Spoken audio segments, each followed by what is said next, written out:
Media में बहुत सारे लोगों ने आलोक मौर्य जी को कैमरा के सामने आकर अपनी व्यथा सुनाते हुए देखा है, रोते हुए देखा है।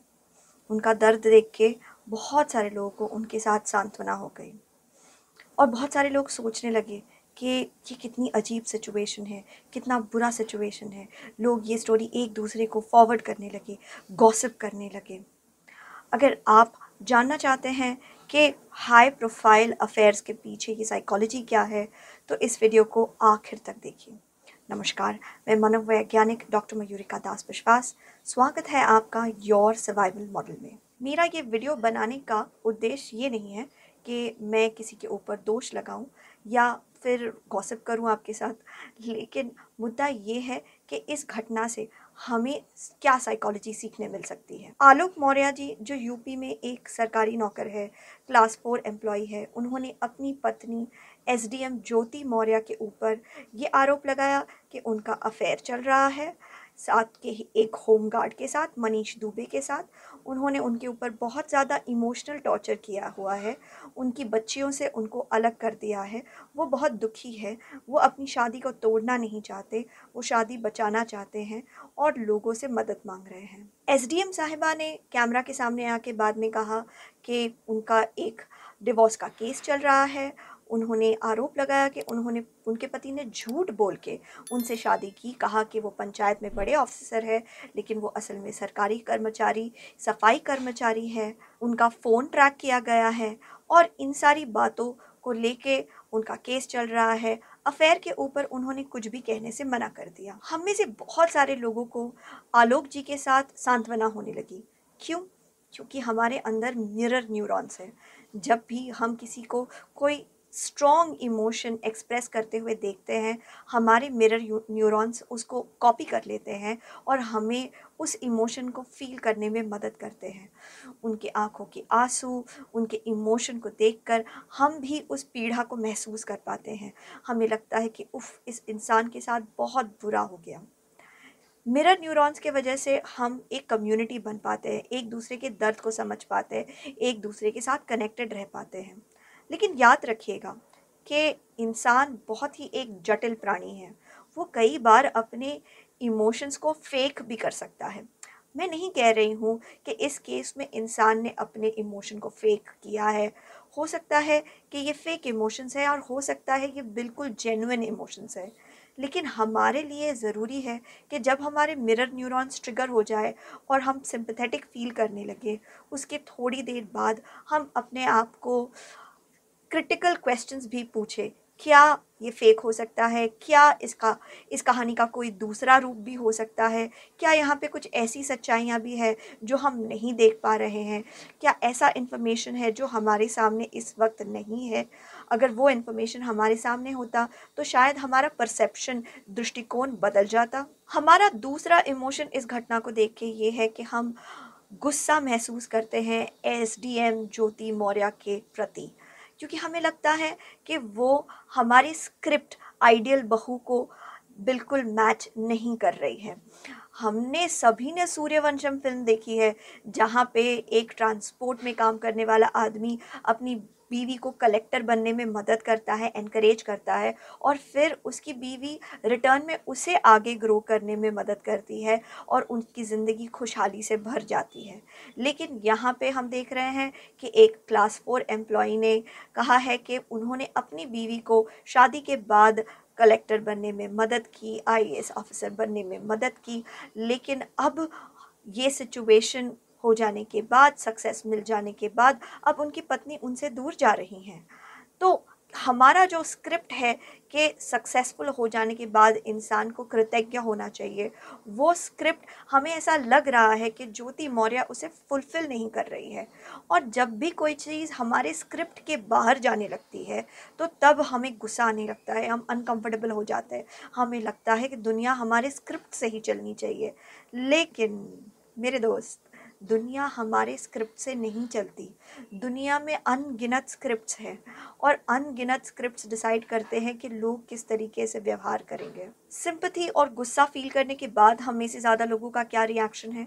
हम गॉसिप कर रहे हैं इस बारे में, हम एक दूसरे को वीडियो फॉरवर्ड कर रहे हैं, एक दूसरे से चर्चा कर रहे हैं, ये वीडियो भी आप देख रहे हैं उस वजह से। लेकिन हम गॉसिप क्यों करते हैं? हम गॉसिप इसलिए करते हैं क्योंकि हम कंफ्यूज्ड है। हम ज़्यादा से ज़्यादा ओपिनियंस जानना चाहते हैं।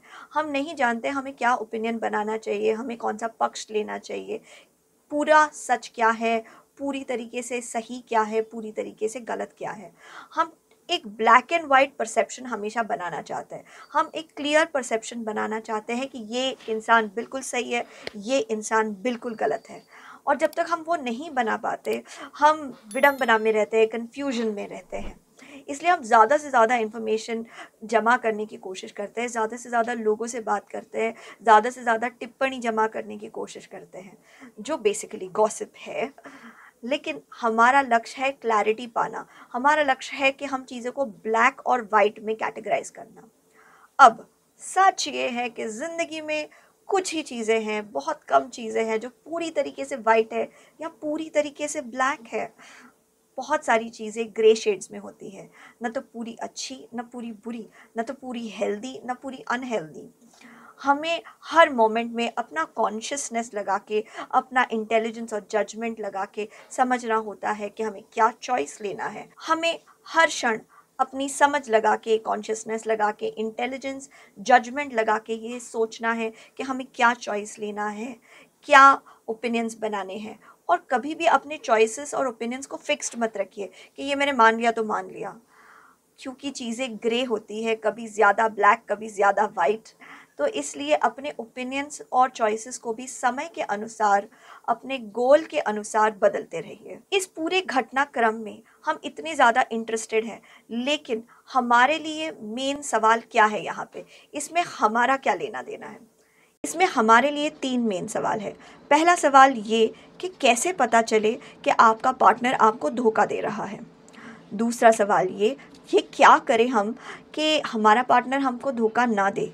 और तीसरा सवाल ये कि जब आपका ओपोनेंट बहुत ज़्यादा पावरफुल हो, शक्तिशाली हो, बड़े पद पे हो, तो उससे आप कैसे लड़ें। पहले सवाल का जवाब ये है कि अगर आपको पता करना है कि आपका पार्टनर आपको चीट कर रहा है या नहीं, तो देखिए अचानक से धीरे धीरे उनका व्यवहार बदलने लगता है। वो आपसे दूर जाने लगते हैं, इंटिमेसी नहीं चाहते, सीक्रेटिव बनने लगे हैं, अजीब अजीब कारणों से घर के बाहर रहना चाहते हैं, फ़ोन हमेशा लॉक रखते हैं, फ़ोन लेके बाथरूम में चले जाते हैं। ये सारे लक्षण जब आपको दिखाई देने लगे तो आपको समझ लेना चाहिए दाल में कुछ काला है, और अपने परिवार के पास से हेल्प मांगिए, मदद लीजिए अपने पेरेंट्स से, इन लॉज से, जिस तरीके से मदद हो सके मदद लीजिए और समस्या को समय रहते सुलझाने की कोशिश कीजिए। अगर आप चाहते हैं कि आपके पार्टनर आपके ऊपर चीट न करे, तो बहुत ही ज़रूरी चीज़ है कि अपनी शक्ति को बढ़ाते जाइए। देखिए फिल्म सूर्यवंशम में भी जब हीरोइन आईएएस ऑफिसर बन जाती है, तो क्या उसका पति वहाँ पे ट्रांसपोर्ट में ही काम करता रह जाता है, वो ट्रांसपोर्ट का ही हमाल बन के रह जाता है? नहीं ना, वो क्या करता है, वो अपना व्यवसाय शुरू करने की कोशिश करता है, वो आगे बढ़ता है, ज़्यादा ताकतवर, ज़्यादा पैसे वाला बनने की कोशिश करता है। ठीक उसी तरीके से शादी हो जाने के बाद भी बिल्कुल निश्चिंत मत हो जाइए। ये मत सोचिए कि अब मेरी शादी हो गई है ना, अब सब ठीक हो गया है, अब रहने दो, अब मुझे कुछ करने की ज़रूरत नहीं है। नहीं, शादी हो जाने के बाद भी अपने स्वास्थ्य का ख्याल रखिए, अपनी सुंदरता का ख्याल रखिए, अपनी बुद्धि को बढ़ाते जाइए, अपनी ताकत को बढ़ाते जाइए, अपने नेटवर्क को स्ट्रॉन्ग करते जाइए। बहुत तरीके हैं जिससे आप समय के साथ ज़्यादा पावरफुल बन सकते हैं। बस यही नहीं है कि आपको ज़्यादा पैसे वाला बनना है, लेकिन याद रखिए आपको अपने पावर को तो डेफिनेटली बढ़ाना है।